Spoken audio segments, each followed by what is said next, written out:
Hi everyone, this is Rosie and welcome to my studio where we can explore creativity together. Today I'd like to show you how I created this really cute little gift bag. It's actually quite easy to do and something that you can do at the last minute. Let's get started making our bag.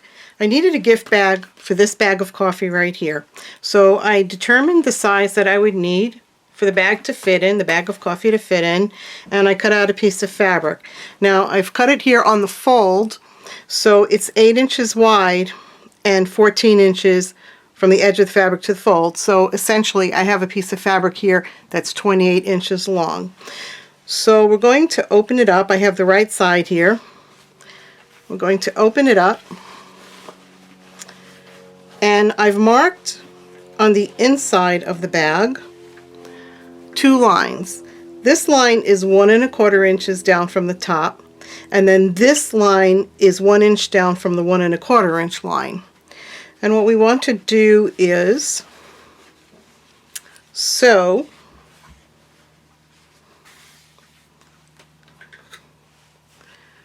from here to this line. We will not sew in this section on either side, and then we're going to sew from this line all the way down to the bottom. We will be sewing with a 1/2 inch seam. Now you can make this bag any size you want depending on the size of your gift, so you would have to determine how big that would need to be for your particular gift. But these measurements here would be pretty much the same, because this is going to form a casing here for us to put some ribbon through. I would use anything that's between, like, say 1/2 inch and 3/4 of an inch for your ribbon. So I'm going to go down right now and I'm going to sew this, and after I sew it, I'm just going to press the seams open on each side, and then I'll be back with the next step. So here's the bag with these sides sewn up. So again, I started here, I backstitched, I stopped at this line and I backstitched, then I started again here and backstitched, and then I ended here and backstitched. And then I pressed the seams open on both sides. Now what I want to do is trim these corners on each side.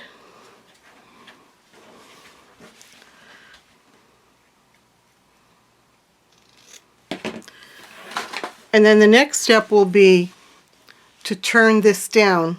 So we're going to be turning down right along this line here. And you can use a ruler for this if you want to. And you're going to turn it down all along around the top. And after you do that, we're going to sew. Now when you turn it, make sure that these seams stay open.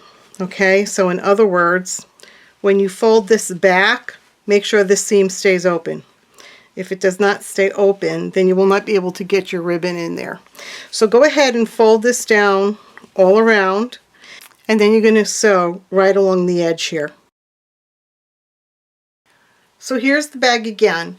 I folded down the top along that 1 1/4 inch line all the way around, like that. And then I sewed just about a scant 1/4 of an inch away from this edge right here. And I made sure that these seams in here are open and lying flat. Now the next thing to do is to turn the bag inside out.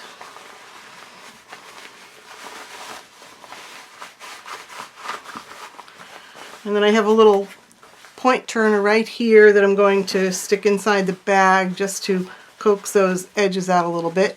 And whenever you're doing this, you always want to do it gently, poke gently. You don't want to poke through your seams. So you do that on both sides. And then once you're done, we're ready to put in our ribbon. So I have some ribbon here. I've cut 2 lengths of ribbon, and they're both 24 inches in length. And this ribbon is probably about, I don't know, maybe 5/8 or 3/4 of an inch. And to put it into the bag, I have this little tool here. It's a bodkin. It's actually a modern style bodkin. The old ones were made of metal and they weren't flexible. This was designed by Nancy Zeman, and it works very nicely. So what you do is you pick this little white lever up right here, and then your ribbon will go right in this space right here. So I like to double it up, and then you press down that lever and it clamps it in place. So what you're going to do is take your bag and you're going to go in that little opening, that's where we didn't sew. And you're going to go from one side to the other. You might have to finagle a little bit because of the seam that's in there. And you'll pull it out.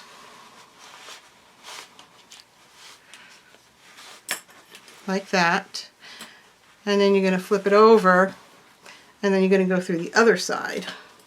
Try and keep your ribbon straight. You don't want it to be twisted.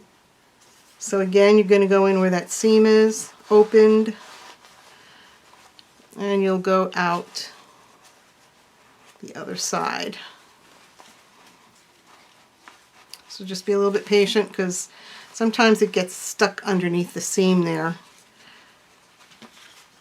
So you just have to work it through. Okay, so now we're through, and that's one end. And then you're just going to open your clamp up to release the ribbon. Now, if you wanted, you really could just have the ribbon on one side, and you know, it would close this way. But I actually like to have the ribbon on both sides. So we're going to put another ribbon in going in the opposite direction.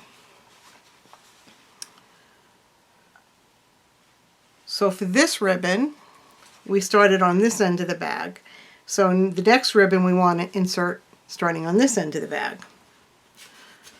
So we do the same thing. You take your ribbon, again I like to fold it in half, and you take your bodkin with the lever open, you clip it onto the ribbon, and you close down that lever.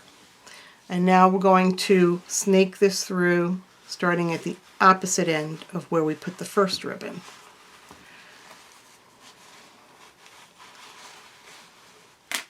So you pull it through, and then I'm going to flip it over, and now I'm going to start going through the other end.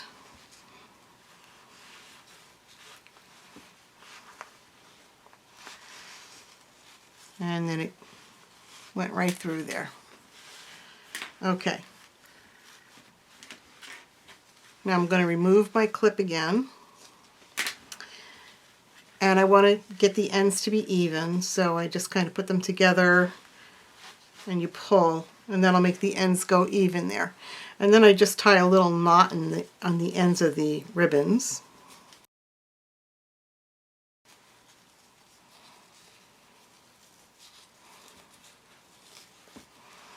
Okay, kind of like that. And then if you want, you can angle these a little bit.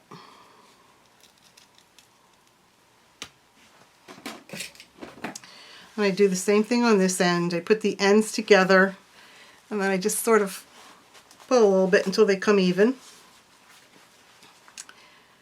And now I'm going to tie a little knot on this end of the ribbon.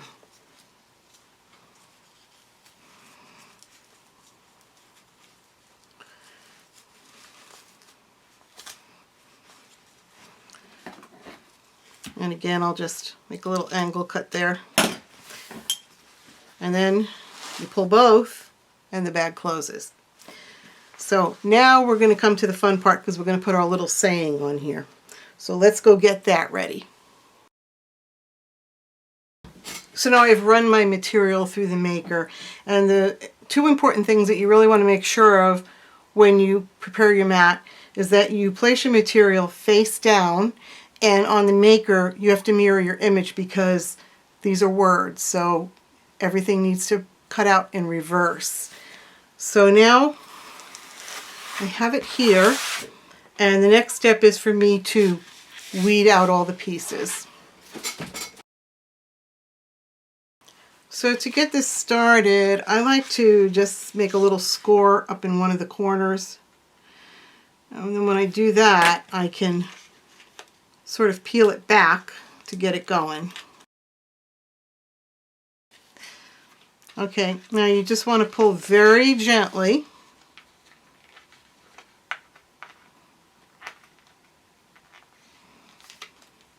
And I mean gently.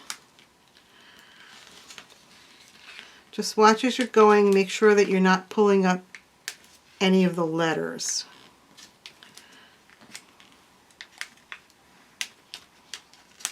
And you just keep doing this until you have it all off.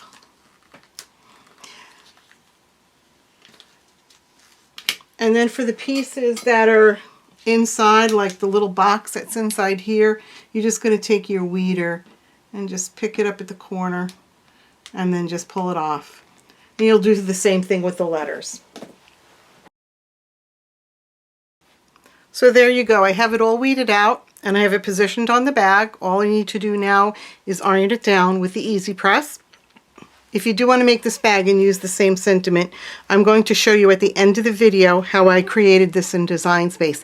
And I think on the video I said that I'm going to use the iron-on foil, but actually what I used is the iron-on light. So I have the Easy Press here, and there's a quick reference chart that comes with it that tells you what your settings should be. Now I made the bag out of a 100% cotton material, and I'm using the light metallic. So I look down this side and I see light metallic, 100% cotton. It says that I need to heat the Easy Press up to 305 degrees and I should press it for 30 seconds. So I'm going to turn on the Easy Press and I'm going to set the temperature to 305 degrees.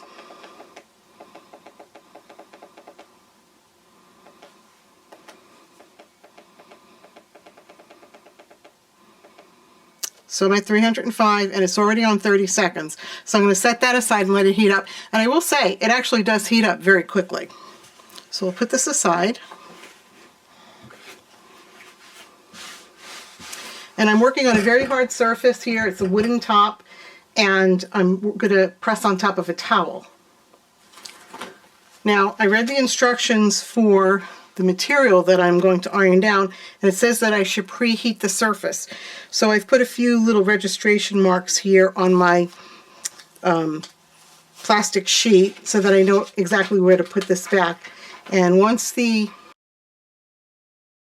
Easy Press heats up, we will heat this for 30 seconds. I'm sorry, we're going to heat it for 15 seconds. And then we're going to place the sentiment back on. We will press that for 30 seconds, and then the instruction says to press the other side, so the back side, for another 30 seconds. Okay, the Easy Press is ready to go. So I've changed the timer to 15 seconds, and I'm going to put it down and press start. And I'm putting a little bit of pressure down on it.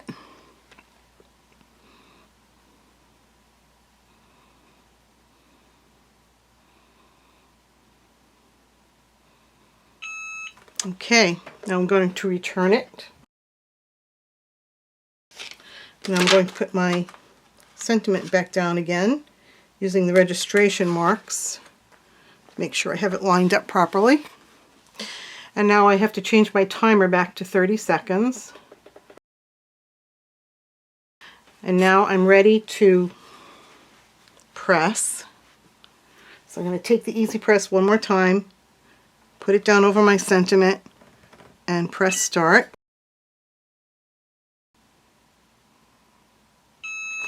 Okay. Now we'll turn it over and we'll press it for 30 seconds from the back side. And then we should be done.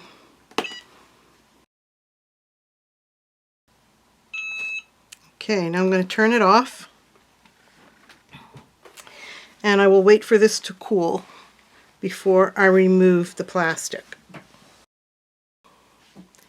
Okay, this is fairly cool now, so I'm just going to peel back very slowly and see what we got.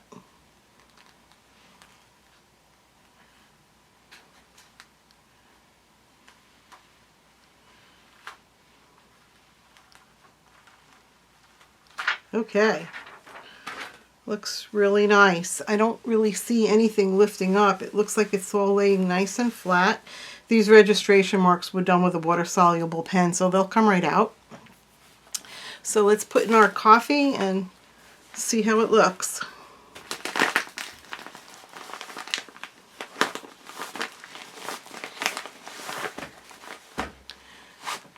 Okay, pretty cute little project. And I don't see any reason why anybody wouldn't just fall in love with this bag. It's just really cute. Well, I hope that you've enjoyed watching this as much as I've enjoyed bringing it to you. If you want to see how to create the sentiment, that is coming next at the end of the video. Please like and subscribe. So let me show you how I created my saying. I decided for the size bag that I'm using that I wanted my area for my sentiment to be no bigger than 4 by 6. So the first thing that I'm going to do is put up a little bounding box just to make sure that I stay within that range. So I'm using Design Space on an iPad Pro, and if I go down to the bottom of the screen, there's a button for shapes. So I'm going to choose shapes, and I'm choosing a square, and then I will need to touch my square with my finger, because remember I'm using an iPad Pro now, so that I can edit the size of the box. So I choose Edit, and again down at the bottom I can choose the width. So my width is going to be 4 inches, and my height is going to be 6 inches. So there's the size of my box. Now I don't want my bounding box to be black, so in order to change it, I go to, at the bottom of the screen, Layers, and you can see a Layers panel opened up on the right side. Now I see my box there, and I'm going to choose this arrow, and right here I can change the color of the box. So if I simply put my finger on this circle and move it all the way up to the top, it's going to change it to white. So that's perfect for right now. So we're going to close that. I'm going to move this out of the way just a tiny bit. Now I want to add my text, so I go down at the bottom of the screen, the bottom left side, and I hit text. And then I search for the alphabet that I want. And I know that it's called Lyrical Letters, so we'll scroll down until we find that. And it's right here. So I just tap on that, and it gives me a text box. So what I want to do is type in 3 sayings. I want to type in naughty, nice, and I tried.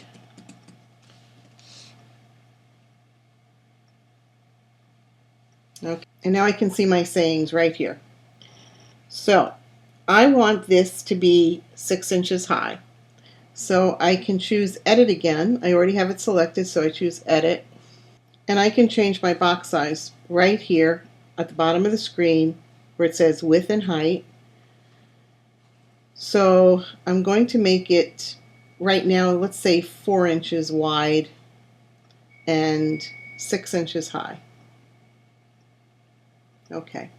And then I can move it over here and see how it fits into my box. Well, obviously it's definitely too wide because there's something that I want to put to the left of the letters. So let's go back and edit again, and let's make it, say, 3 inches wide. Okay, and then I can move it over, and I think it's still actually going to be a little bit too large. So let's make it 2.75 inches wide.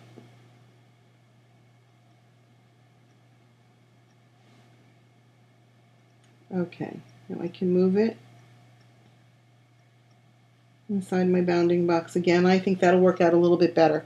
Now there are some things that I'd like to change about my letters. So if you go down to the bottom of the screen again, you'll see that it says Lyrical Letters, which is my font name, and right next to it there's a button with an R on it called Style. So I'm going to select that, and you can see I can make my letters now bold, italic, or bold italic, and I just like to make them bold. So there we go. Now they are bold. We can change the alignment, which I'm happy with the left alignment, so I'm going to leave that. And we can change the size, the letter spacing, the line spacing. So there's a lot of things you can do to change the look of your saying. So now the next thing I want to do is put some boxes to the left of the saying. So I'm going to go down to Shape, and I'm going to choose a square, move it over here. So the next thing that I want to do is change the size of this box, and I want to change it to a size that will fit next to my words here. So I'm just going to use my bounding box to get an idea of how big I can make it. So if I go to edit, I can see right now that my box is 1 inch wide by 1.4 inches high. And I think actually I want to change that and make it 1.25. See how that looks? And that looks about right to me. And now the next thing I'm going to do is add in another shape, which will be another box. And I want to change the size of this one. I'm going to change it to 0.75 by 1 inch. And then I want to go into layers, and I want to change the color of this particular box, and I want to make it white. Okay, so now I have a small box right here, and I want to see how it looks if I put it on top of this one. There you go. That's exactly what I wanted to do. I just wanted to have a frame to make it look like a checkbox. So now the next thing that we want to do is duplicate that little checkbox. I'm going to actually make this bigger now to make it a little easier to work with. And I'm actually going to move the white box and the black box out of there. And now what I want to do is attach them. So I select the two of them together, and I go to Actions, Attach, and I want to slice. So I choose Slice, and now I can move the smaller box out, and I'm left with the larger box with the hole in the middle, which is perfect. And now I need one more of these, so I want to duplicate it. So for that I need Actions, and I'm already in the Actions panel, so I just choose Duplicate, and now I have two of them. And I can move them into place in my bounding box.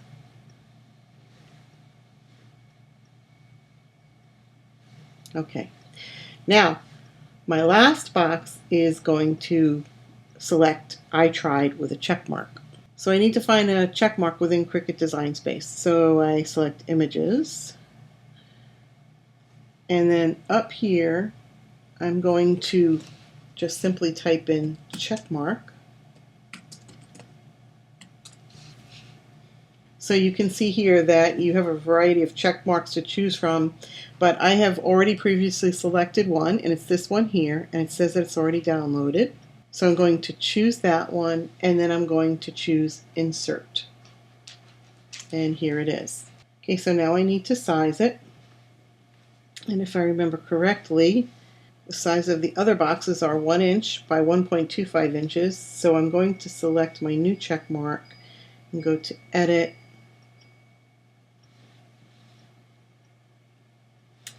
and then the width will be 1 and the height will be 1.25.